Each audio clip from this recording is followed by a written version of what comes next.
Hello everyone, welcome to Shanta Lakshmi IAS. Now in this video, let us discuss about the Belt and Road Initiative of China, which was in news recently. And this topic comes under our GS2 main syllabus, the 2 in IR part, that is International Relations part. Now, why it was in news? Because recently at the 48th G7 summit, the G7 nations launched the Partnership for Global Infrastructure Initiative, mainly to counter China's Belt and Road Initiative. That's why this particular topic is in news now. Then, so what is this Belt and Road Initiative all about? This Belt and Road Initiative is also known as One Belt, One Road, OBOR, which was launched in 2013 by China.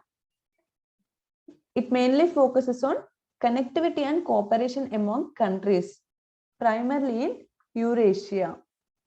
And this BRI consists of two components, that is land-based Silk Road Economic Belt and the ocean-going 21st century maritime Silk Road. And it consists of two components, that is land-based Silk Road Economic Belt and the ocean-going 21st century maritime Silk Road.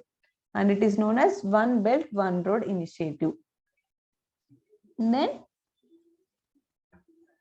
we have discussed, right, the two parts of this BRI, that is land-based Silk Road Economic Belt and 21st century maritime Silk Road Economic Belt, right? And in this Silk Road Economic Belt, there are three routes. That is, it connects from China to Europe via Central Asia and Europe. And the second route is from China to Central and Western Asia to Persian Gulf and Mediterranean Sea. And the third route is from China to Southeast Asia, South Asia and Indian Ocean. These are all the three routes of this part, that is Silk Road Economic Belt. And the second part consists of two routes. It is 21st century maritime Silk Road. Focus on the two routes, that is from Chinese coastal cities via South China Sea to Indian Ocean, that is extending up to Europe. And the second route is from China's coastal cities via South China Sea to South Pacific. So these are the 5 routes. 3 routes from Silk Road Economic Belt route and 2 from 21st century maritime Silk Road. Then moving forward, and what are its objectives? There are mainly 5 objectives, that is policy communication and connecting via infrastructure, that is through roads, rails, ports, etc. And facilitation of investment and trade, that is signing trade agreements or free trade agreements, that is FTAs, etc. And providing financial support through Asian Infrastructure and Investment Bank, BRICS New Development Bank, etc.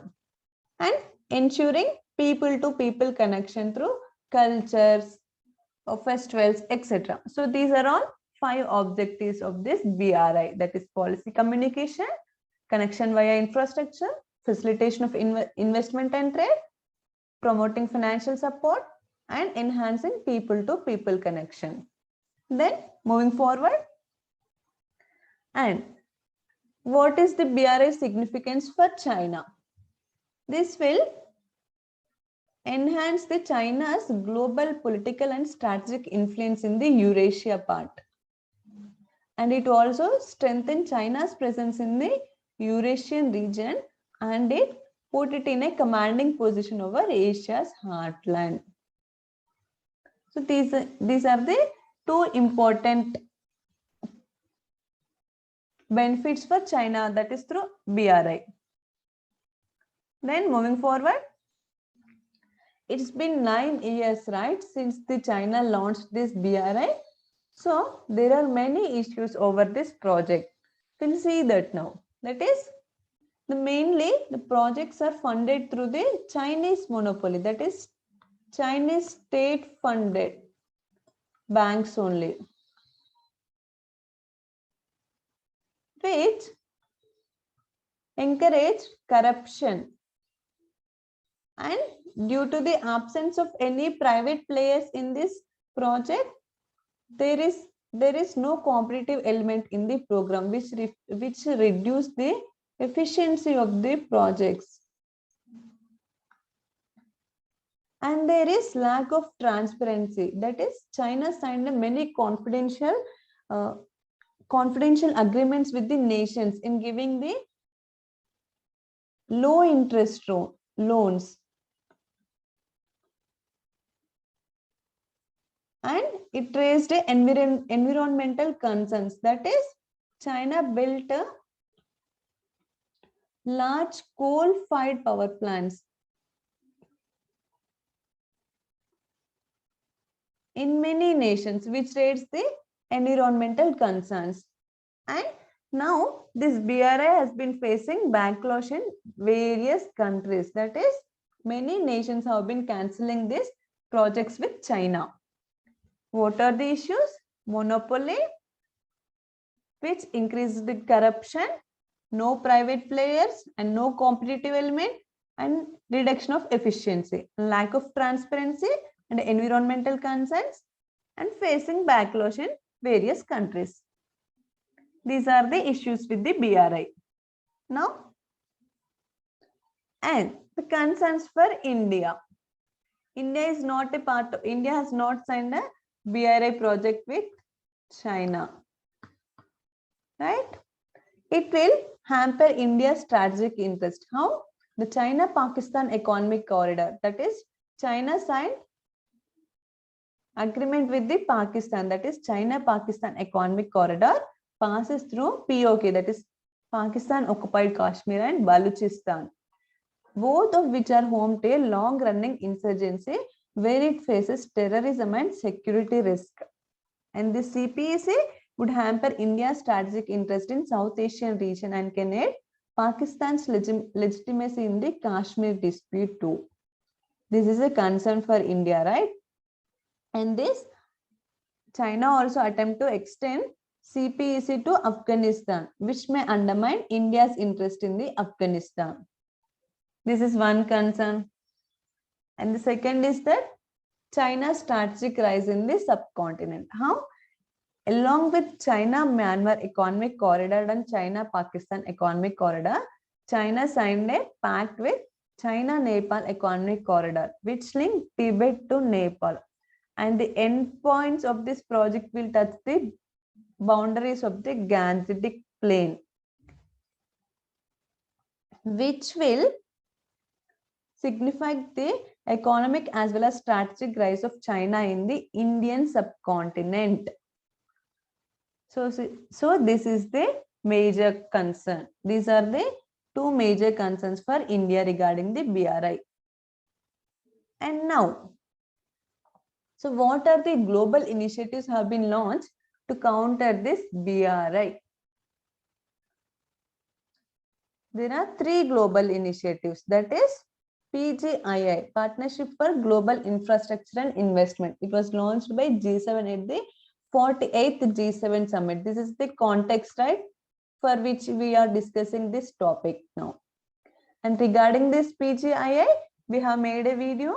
Please look at that so you can clearly understand what is this PGI all about.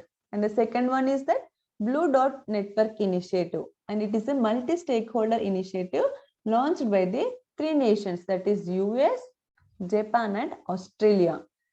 And the purpose is to bring together governments, private sector and civil society to promote high quality global standard infrastructure development. And the third one is the Global Gateway of the European Union. This is also for infrastructure promotion only. So these three all mainly to counter the BRI, and these are all infrastructure projects only. What are those three initiatives? PGII, Blue Dot Network Initiative and Global Gateway by the European Union. What we have discussed till now? So what is BRI? It's an infrastructure and connectivity project two parts, that is Silk Road economic belt, that is land route, and maritime Silk Road, that is ocean going route, also known as one belt, one road. And the routes, there are 5 routes, 3 routes in Silk Road economic belt and the 2 routes in maritime Silk Road belt.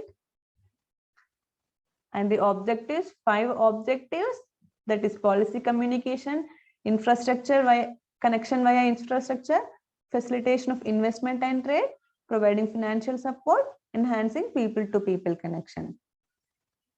And the significance for China is to strengthen its presence in the Eurasian region. And issues, monopoly, corruption, no competition, no transparency, reduction of efficiency in the projects, and environmental concerns.